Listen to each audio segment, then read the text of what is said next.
What if everything you've believed about the Civil War told only half the tale? On April 12, 1861, the opening shots at Fort Sumter did more than spark a conflict.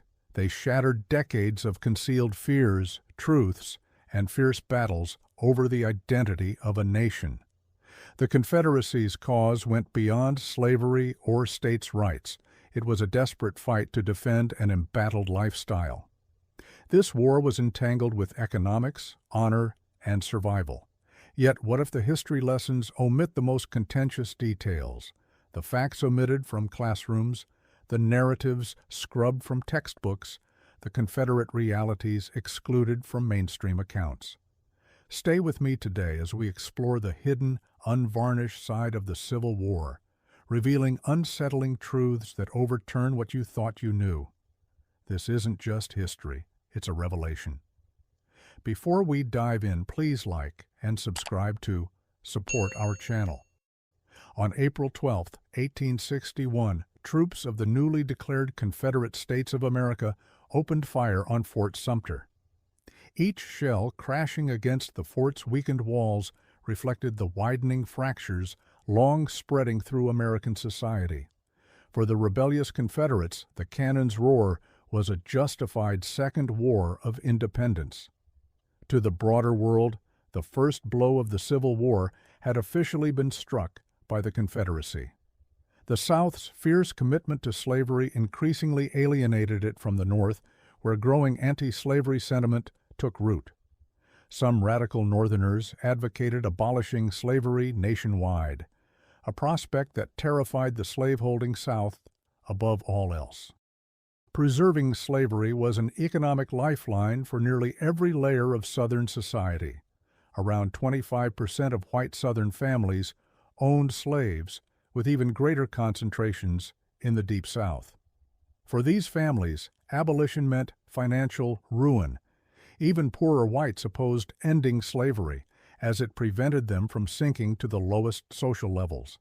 Many white Southerners also feared that abolition would spark a devastating race war. Therefore, Northern anti-slavery attitudes were seen not only as economic threats, but also social affronts and dangerously subversive. With increasing Northern opposition, Southern political power waned. A surge in Northern immigration fueled population growth, reducing Southern government representation. Meanwhile, Northern industries, banks, and merchants dominated Southern trade, threatening the agrarian economy. Feeling dominated by the North, many Southerners complained of their status as vassals. To preserve political influence, the South sought new allies by demanding the expansion of slavery. As the U.S. expanded westward, Southerners insisted slavery be allowed in new territories. Northerners, especially Republicans, resisted, pushing to confine slavery to its existing borders. Even more bitterly contested was the Republican goal to block the return of fugitive slaves. By the 1850s, many Southerners viewed the Republican Party as their mortal enemy, mocking them as black Republicans, a harsh insult in a deeply racist era. After years of fragile compromises, tensions exploded in Kansas, where slavery was decided by local vote. Pro-slavery Southerners migrated to Kansas to influence the vote, soon met by anti-slavery Northerners with opposing aims. This sparked bloody clashes fueled by partisan press, inciting violence, leading both sides to commit brutal acts. The territory became infamous as Bleeding Kansas to both Southerners and Northerners. In this turmoil, abolitionist John Brown emerged. A passionate foe of slavery, Brown's ambitions extended beyond Kansas. In 1859, he raided Virginia to incite a slave rebellion. Though his plan failed, ending with his capture and execution, Southerners saw this radical abolitionism as pushing the nation toward racial catastrophe. Their fury grew when many in the North hailed Brown as a martyr, refusing to denounce him as a violent extremist. With tensions at a fever pitch, Southerners felt besieged by the North's anti-slavery forces. Panic surged following the 1860 Republican nomination of Abraham Lincoln. Long vilified in the South, the Republican agenda to abolish slavery appeared a grave threat to Southern society. Republicans had been linked to the violence in Kansas and supported Brown's raid, making them intolerable in Southern eyes. Yet, despite Southern resistance, Republicans gained ground. On November 6, 1860, Abraham Lincoln was elected the nation's 16th president. Southern voters saw Lincoln's victory as a nightmare. They feared his administration would flood national offices with anti-slavery advocates, provoke slave revolts, wreck the Southern economy, and destroy Southern society. With a president who had received no Southern electoral votes about to govern, Southern leaders pushed for one response: secession. South Carolina led the way, seceding on December 20, 1860, citing rising hostility toward slavery and Lincoln's election. Soon, 6 other Lower South states joined, forming the Confederate States of America in February 1861. 1 month later, Lincoln was inaugurated amid a fractured nation. Wealthy Southerners argued secession was legal to defend slavery. Dissent was suppressed, no popular votes were held. Most Lower South residents accepted secession, but parts of the Upper South hesitated, where slavery was less common. These states still pledged not to attack their seceding neighbors. Responsibility for the crisis now rested with Lincoln. The standoff at Fort Sumter, a federal garrison on a South Carolina island under informal Confederate siege, was pivotal. As supplies ran low, Lincoln announced plans to resupply the fort. The Confederacy saw this as a direct challenge. President Jefferson Davis decided a show of force was needed. On April 12, 1861, Confederate artillery opened fire. War had begun. 4 more states soon joined the Confederacy. But the South faced huge disadvantages. The Union's 20 million population overshadowed the Confederacy's 9 million, including nearly 4 million enslaved. Southern industry lagged far behind, with Northern factories outnumbering Southern ones 10 to 1, producing vastly more iron, coal, and firearms. Outgunned and outnumbered, Southern leaders realized force alone wouldn't win independence, yet they initially dismissed the North's advantage, expecting European powers like Britain and France to support them to protect cotton. Drawing inspiration from the American Revolution, Confederate strategists counted on war fatigue in the North to force concessions. They also believed Southern martial skill would defeat the inexperienced Northern armies. Victory seemed inevitable. Expecting a short war, Southern men enlisted for overlapping reasons. Many saw Northern intrusion as a threat to Southern institutions like rural autonomy and slavery, which they believed preserved their families' freedom and security. Honor-bound, many joined, though the coming years would bring darkness rather than glory. Following minor 1861 skirmishes, Confederate troops met their first major fight near Manassas Junction, Virginia, in July. There, General Thomas Jackson's firm stand earned him the nickname Stonewall, preventing a Confederate rout. Known as the First Battle of Manassas in the South, the Confederate win ended hopes of a quick, bloodless war.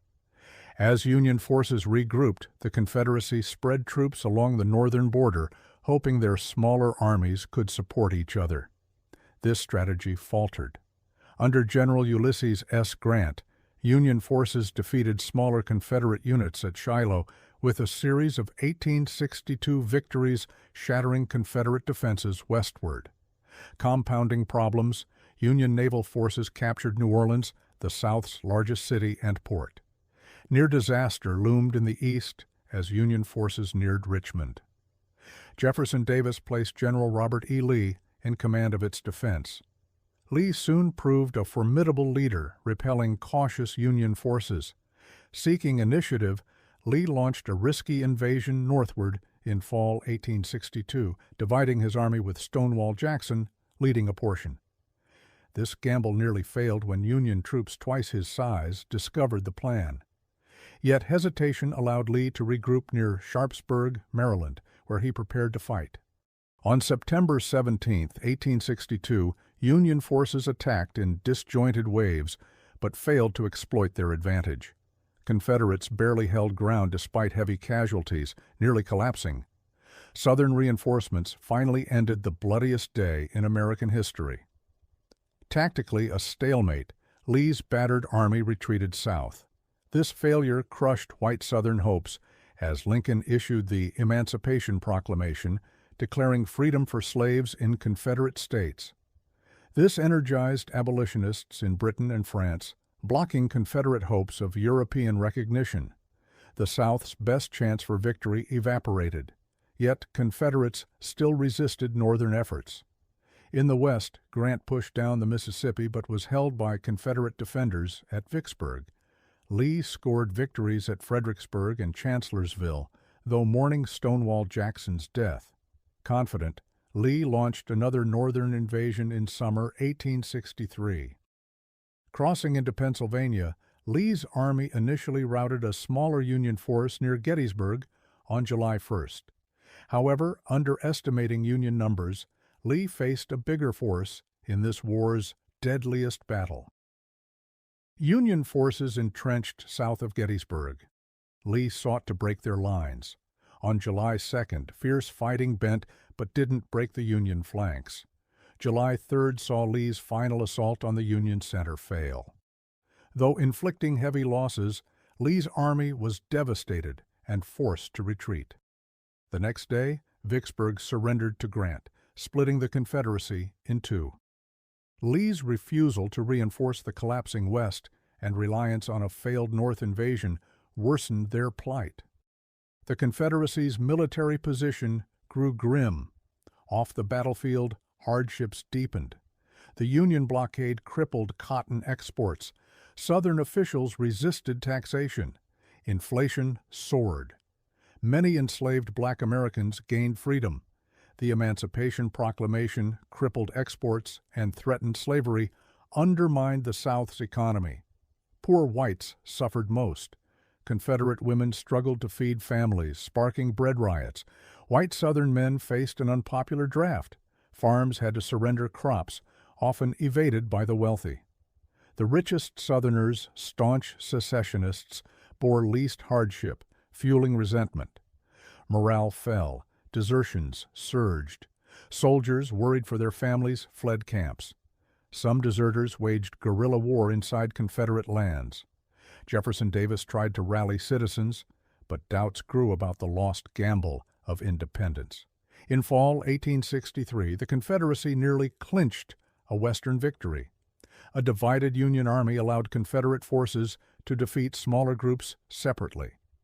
But General Braxton Bragg wasted this chance, winning a costly victory at Chickamauga, yet failing to press advantage. Union forces soon recovered and crushed Bragg at Chattanooga. Many Southerners viewed these defeats as a turning point, marking the end of Southern zeal. With military success slipping away, the South hoped Northern war weariness would prevail. Confederate troops fought fiercely despite being outnumbered. The Union bolstered its ranks with hundreds of thousands of black soldiers whom Confederates scorned. Confederate commanders refused to regard black soldiers as equals, enslaving many captured. Lincoln halted prisoner exchanges, condemning many Confederates to harsh POW camps. The divide between North and South hardened. By summer 1864, Union offensives threatened the Confederacy from east and west. General Sherman advanced steadily toward Atlanta. Grant launched his overland campaign in Virginia.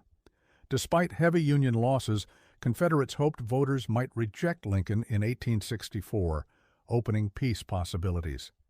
But Sherman's capture of Atlanta in fall 1864 boosted Lincoln's popularity, assuring re-election and ending Southern hopes. The South spiraled into chaos as Sherman's march devastated Georgia's economy, spreading fear and increasing desertions. A failed Confederate maneuver to flank Sherman destroyed a major army, loss of fertile land crippled supplies. Time ran out. In the East, Lee caused heavy casualties but suffered crippling losses his forces couldn't replace. Outnumbered Confederate troops became trapped in Petersburg, protecting Richmond. Months of brutal trench warfare followed until Lee ordered evacuations in spring 1865. Defeat was swift. Surrounded near Appomattox courthouse by superior Union forces, Lee surrendered on April 9, 1865. Shortly after, all major Confederate armies laid down arms. The battle for independence ended, but the fight over its narrative had just begun. From the start, many Confederates saw secession and the defense of slavery as vital to preserving their families' status, security, and honor. Ironically, the war they sparked destroyed that very society. As their world fell apart, Confederate soldiers clung harder to their cause, blaming Northern aggression for their suffering. These beliefs survived even after their surrender and pledges of loyalty to the victorious North. Rather than yielding, they only grew more resolute.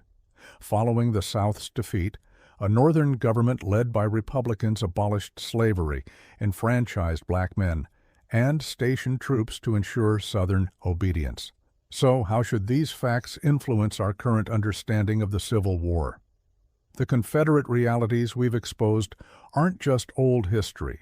They remain active debates, influencing how America confronts its past and envisions its future.